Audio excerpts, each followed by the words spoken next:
Envase Technologies creates a suite of solutions that makes it easier to run your trucking business. For drivers and carriers, our solutions put control back in your hands with a TMS, capacity and storage marketplace, and rate management system. Optimize your operations with less administrative headaches and increase the value of your time spent on and off the clock. Envase Technologies, driving progress, delivering innovation. For more information, visit envasetechnologies.com. That's ENVASE Technologies.com. Hey, supply chainers, wherever you are in the world, this is Sarah Barnes-Humphrey with you today. Are you ready? Let's talk supply chain.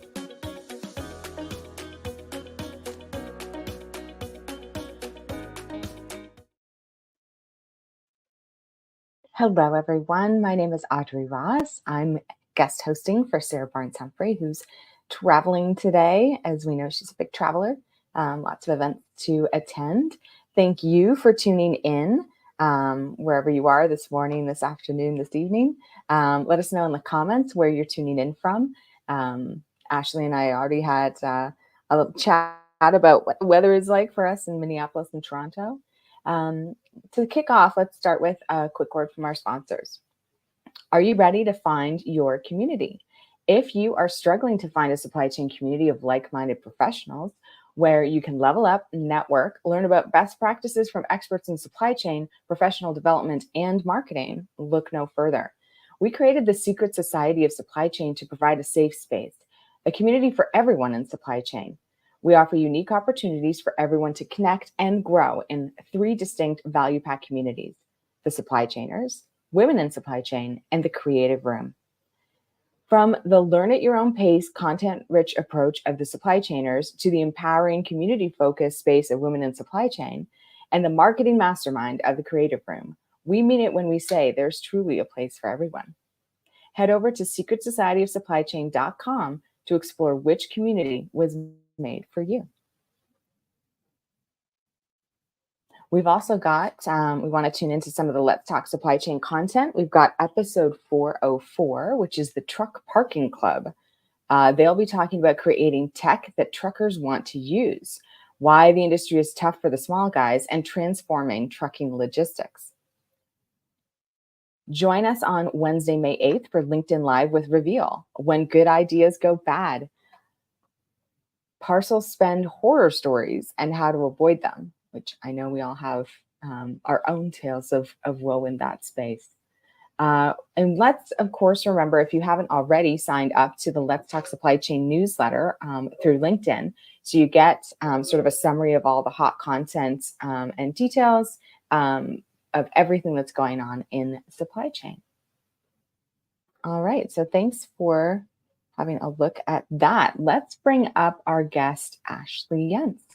Hi, everyone. Hi. Hi, Audrey. How are you? Great. So tell us a little bit about where you're at, what you're up to. Yeah. So I'm still at Sleep Number. I'm still the Vice President of Supply Chain Strategy. I'm also head of our global sourcing. So I am over our indirect and direct sourcing spend, which is, lucky for me, I wasn't over that spend through the pandemic, but I am lucky enough to see some of the what's happening kind of post-pandemic. In my industry, we are still feeling a little bit like kind of the post-COVID bubble. We pulled ahead a lot of demand during COVID. People had extra spending money, and in the mattress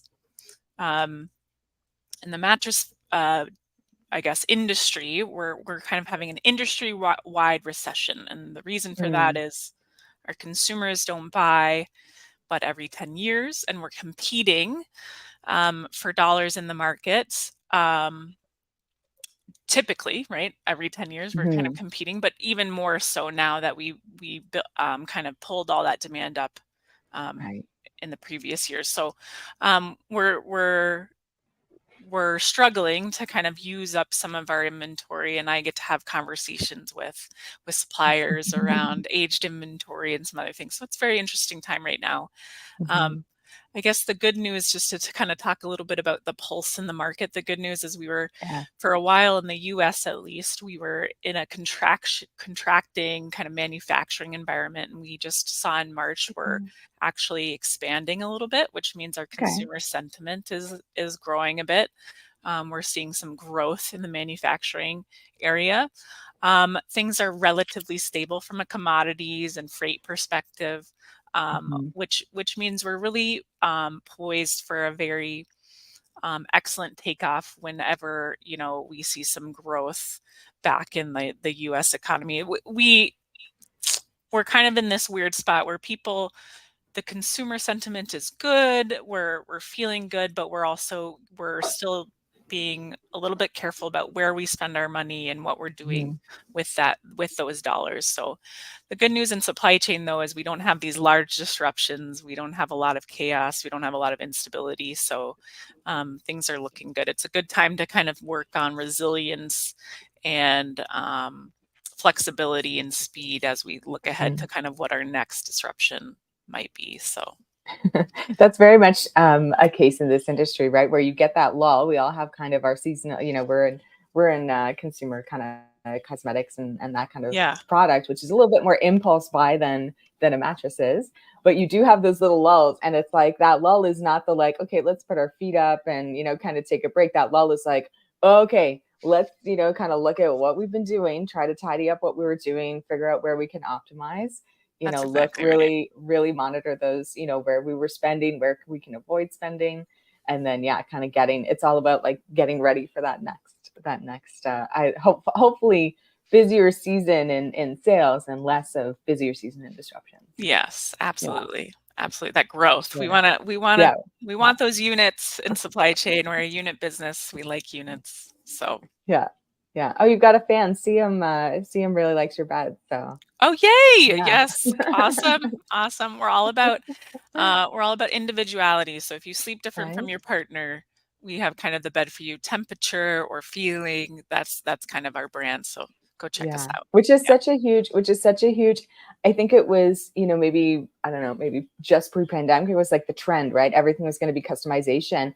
And there's some companies who really led with that or Yeah. really made that, kind of foundational. And some companies still, you're like, no, it's still it's still about the individual. It's still about that customer service. So it's That's interesting. exactly right.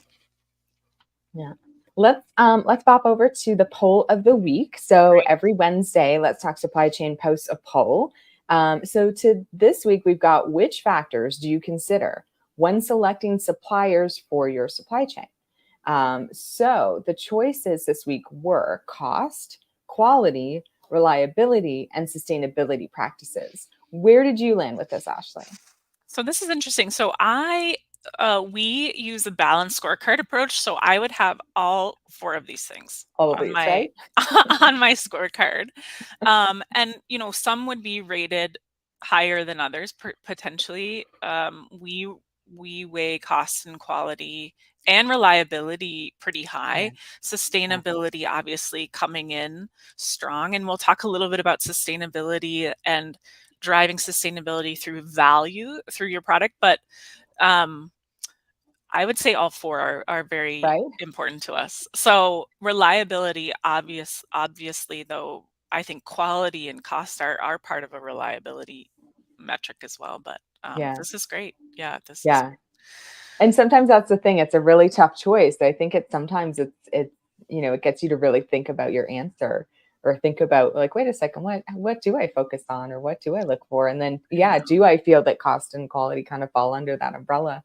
But it's really part of the whole package, right? We want everything. We want the best. So. Yeah, yeah. And you've got to look at more, I guess I would um for those that chose cost as your Mhm. number one, you need to piece part cost is one thing, but Mm. if we're just looking at piece part cost, that could cause quality issues, which are a part of your cost, right? So you got to look at Yes. everything and what that's costing your entire supply chain. You've got to look at the whole.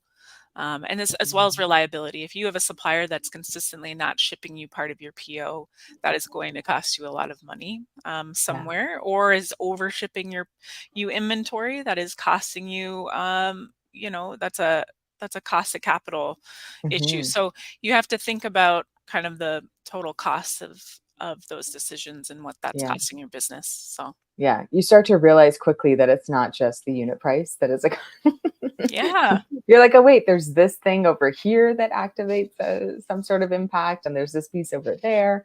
So yeah, it's a really, really good discussion point. exactly.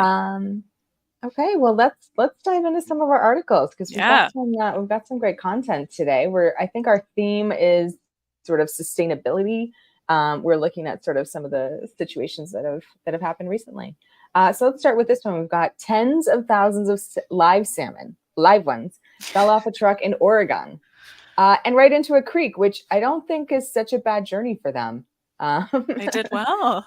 I think they did Oh, look at well. Sarah's listening. So Yeah. 70,000 of the fish landed in a creek and are expected to survive. So that happened March 29th, which was my birthday. Oh, happy birthday. So yeah, so the truck, thank you. So it was a kind of a salmon called Chinook smolts, I guess, or young salmon. And so the accident occurred on a sharp corner, which I'm sure trucks really love. Driver's okay, some minor injuries. What do you think about this? Well, the first time, when I read it, the first thing I thought of was, I mean, how often do we get a good outcome in Yeah. supply chain, right? That salmon found their way home, right? Whether Yeah. or not this is where the supply chain wanted them to end up, I don't know. But at least it's where the fish maybe wanted to end up. So that's good news for the supply chain, I suppose. So Yeah. that's really good. Um, but Okay. yeah, what a happy accident, I guess I would say. That's awesome. That was Yeah. positive. And it Um, looks like too they were looking to go to just a different location. So they were yeah, still headed for I think this Imnaha River. And they ended up in a different one. At least good story, at least, it's in the same area in the US. So it's not, it's not going to cause some sort of, extreme disruption because it's what do you call that? Like an unwelcome species, right? yeah, It's like like it's kind of is their habitat. Maybe not specifically close to that river was the goal, but yeah. it's not like we've ruined kind of an ecosystem. Yeah, So we it's good. haven't completely botched the ecosystem, I think, Yeah. with this one. So Yeah. I think it's a happy accident. I think it worked out Yeah. great. I think as long as the driver's Yeah. safe as well. But Yeah. I Yeah. think it was a welcomed mistake in the supply chain. We don't often get those, Hmm. we don't get those wins Hmm. often. Especially in logistics, we only get the calls when things go Right. wrong. So I'm Yeah. If it had been mattresses, a totally different news story that we would not. that would But it's really interesting, above because I think in that area too, I think through Oregon, probably is the same here in Canada and in British Columbia. You do have these sort of geographical conditions that have made the way we put the roads in a little bit interesting. it. And there's a curve on a highway in Toronto where I mean, there's warnings to really take it slow, but every once in a while you hear like, there's a blueberry truck that overturned, and so you can't go on this one, exit on Yeah, the highway because it's blueberries, so they've got to clean up the blueberries. And I so know. it's, yeah, Infrastructure is so hard for some of these drivers. The drivers have such a hard job, and yeah, we've got to appreciate them and what yeah, they're trying to do here. But happy accident, good thing it yeah. all turned out and everyone's safe. And we don't get a lot of those, so I'm just I happy know, we got to I read about know, it. and I love those good news stories. Hmm. Our next up, we've got this startup wants to make packaging that's all bark and no bite. So they're looking at takeout containers could be the answer to pressing environmental waste issues. So this article comes in from the Hustle, which I know is a favorite of Sarah's. So it's they do this great like kind of highlights of what's going on. So it's a fun resource. It's great. So recycling isn't the foolproof solution we all thought it was. And so we have this company, BPAX, a sustainable packaging startup, is getting closer to an environmentally friendly solution. So they're saying they've got the first biodegradable bioplastic, and it's made from tree bark. And this is to replace, I think many of us are aware that most of our packaging is petroleum based, right? So oil based packaging that Right. really isn't fully biodegradable. And so this has some good stats. I mean, the world produces 440 million tons of plastic waste each year. And of that plastic, about 36% is used for packaging, and 85% of the single-use plastics are specifically for food and beverage. They just end up in landfills. So we're not seeing that kind of restreaming or recycling. Yeah. What did you think about this one? So we'll get into this a little bit in the next article as well, but they talk a Mhm. little bit about um, sustainability, bringing a value to your product rather than it being kind of a separate piece, right? So, Mhm. what's interesting about packaging in plastic, I think plastic came around because it was a relatively cheap way to preserve your food, right? Yeah. Your food tastes better, it preserves it very well. And then, yeah, what we maybe overlooked, and, I think corporations have a big part of this, but what we Mhm. overlooked is the foresight or the wherewithal of what do we do with it after we're Right. used it. Right. But the reality is it brought value to the product for the consumer. So like Yeah. it was bringing something for us. And I think what this startup is trying to do is say, okay, well, we need to build something that does that for the consumer. So it Mhm. preserves the product for us and it still makes the product taste good. I don't know if anyone's tried those dang cardboard straws, but they do not make your soda taste good. Um, the intention of that is good, but Yeah. it doesn't bring the value to the soda. I'd prefer not to drink out of a straw, right? Yeah. So that I think that's the intention of this. It's a Yeah. great intention. We have to do it at a similar cost. Mm. And then we have to think about what's amazing about this article is they talk about a home compostable. So meaning you Right. don't have to put it in your compost bin in the corner. You could probably, you can put it in your own soil. You could do something Right. in your Right. backyard. You could put it in your own garden and it would compost on. So I think that's pretty amazing technology. Um, but I will say, so I do have our packaging engineering group internally at Sleep Number, and it is very difficult oftentimes to find a sustainable solution that is economical for our business. Yeah. Um, and I don't mean that in like a returnable or anything like that, because you can usually get usage from that, but a Right. one-time use consumable is very difficult to find. So that's that value proposition that we still have to engineer. That Mhm. one-time use piece that can be consumed, um, and then somehow we do something with it afterwards that's good for the environment. So this is a very Yeah. interesting problem to solve, and I'm hoping that young people listening, this packaging Yeah. issue is such a good issue to go into. Yes. And it's a big supply chain issue. We Yeah. package everything. Yeah. Everything has to be packaged, and it's hard. It's a hard problem to solve, and a big one. So And we have these, for in my background, we're dealing with cosmetics, yeah, and if you're dealing in cosmetics, if you're dealing in anything medical, anything pharmaceutical, that sort of those sanitary requirements are there, and so like you hate to see, the level of like seals and wrappings and protections, but also yes, you have to be, that contamination issue is a very real issue. And even on mattresses, right? Nobody wants to get like a dusty correct. mattress. They want that like fresh, brand new Yes, mattress. And so some of it too is it's that piece of it.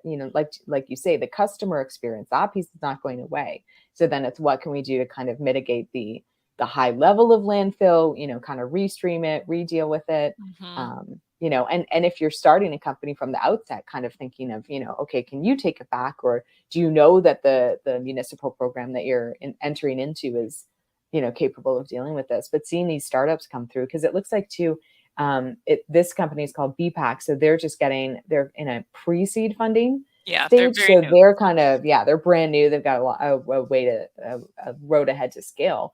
hmm But it sounds like there's this Eco Roots, which does packaging from mushroom mycelium.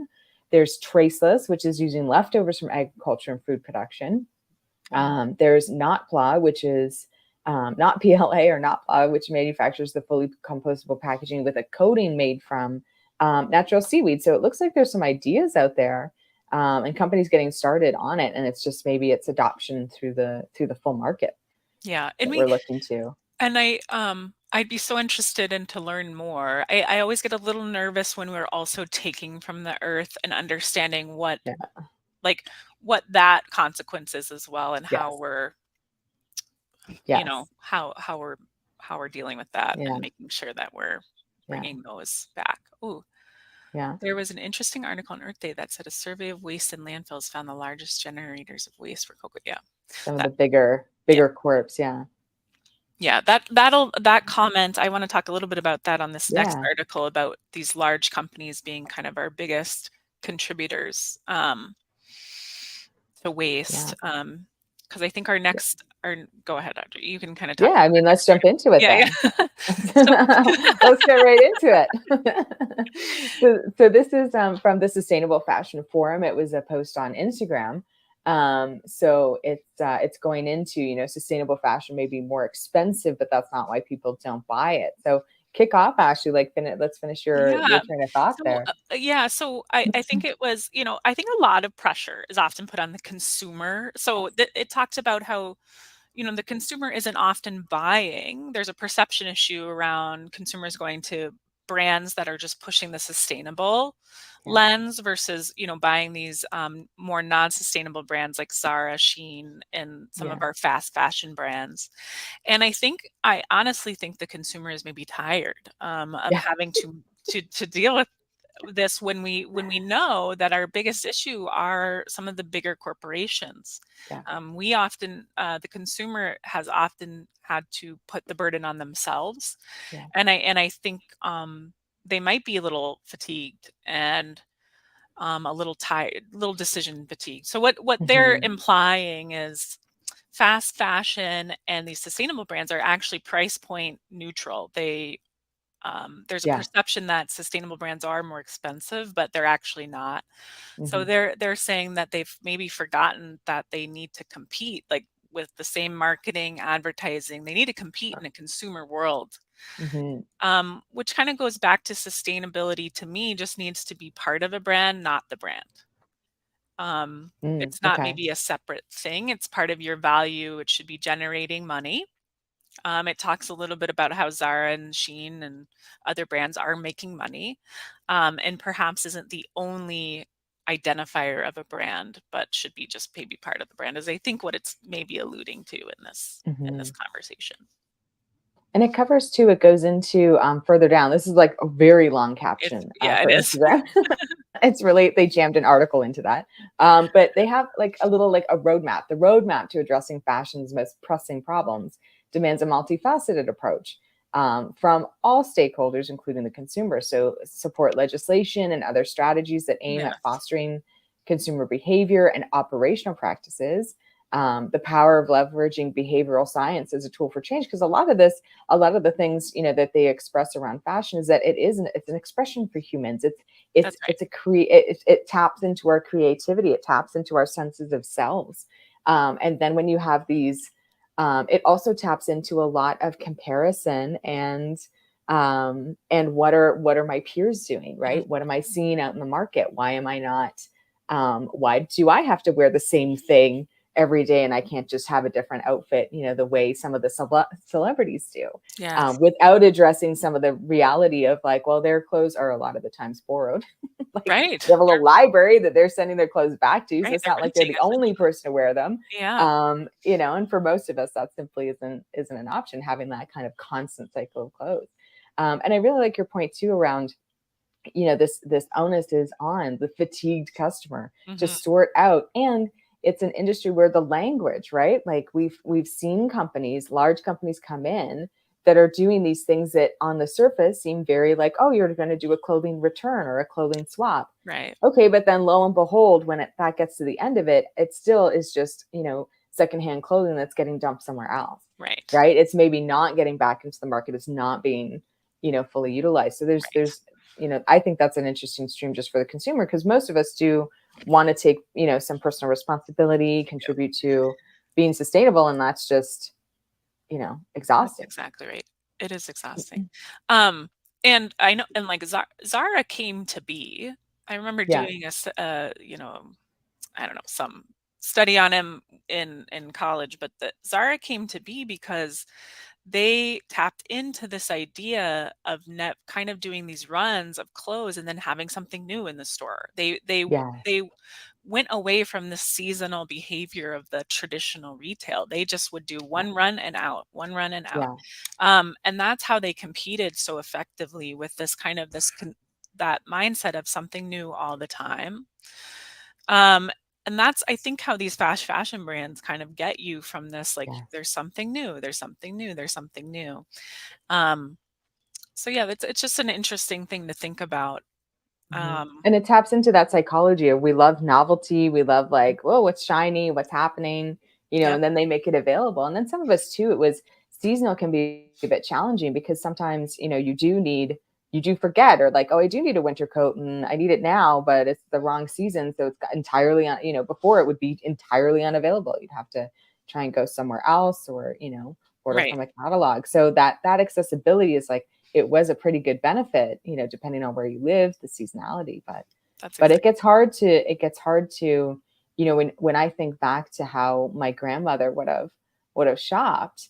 I mean, the level of patience and it just wasn't there. It just wasn't there. So it just wasn't an option where, you were home sewing, you were sewing at home a lot of your clothes, or you were waiting. And then there was the cost too, like everything, when first mentioned kind of the costs are the same, and the costs are the same also, when we were talking earlier about how there's different costs. So the price point cost, okay, maybe it's $50 instead of $45, but the investment value that you've made, because it's a product that will last longer. So the cost of replacement down the road, is more frequent. If we're not looking at some of the material qualities, or what is it, kind of overall quality, sewing quality, piece together quality. Right. Exactly. Yeah, an interesting one. Yeah, it's a hot topic for sure, because we all are expected to wear like a pants and a top every day. So especially if you're on hybrid and going into the office. Not so much at home, but yeah, at least you're out in the world. Yeah, exactly. Yeah. That was probably the toughest thing. It's like, oh, I can't just wear sweatpants when I'm on hybrid. I know. We have to wear clothes again. I know. Exactly. Well, let's wrap up. We'll talk. We'll tell everybody about what's coming up next for Let's Talk Supply Chain. So we've got some in-person events. So April 30th to May 1st. This is, I think, where Sarah is at the 3rd Annual Supply Chain Symposium. On June 5th, Let's Talk Supply Chain is headed to Home Deliver World. So am I. Are you going, Ashley, or are you skipping this one? I will not be at that one. No. Yeah. We've got June 5th to 7th, popular time in June, Global Supply Chain Marketing Summit. And the 9th to the 11th, the Logistics Marketing and Sales Conference. And then she's already talking about September. She's got September 26th to 27th. She's got the event, the Retail and Supply Chain Exhibition. So her calendar's, I think, a bit more organized than mine is at the moment. I know. Right. Well, thanks to everyone for tuning in today, for all the comments and engagement. That's really appreciated. And thank you to Ashley for joining us. It's great to hear your insights, and obviously you've got a wealth of experience that we can all learn from. So thank you for your time and comments. Thank you for hosting. Yeah, fun.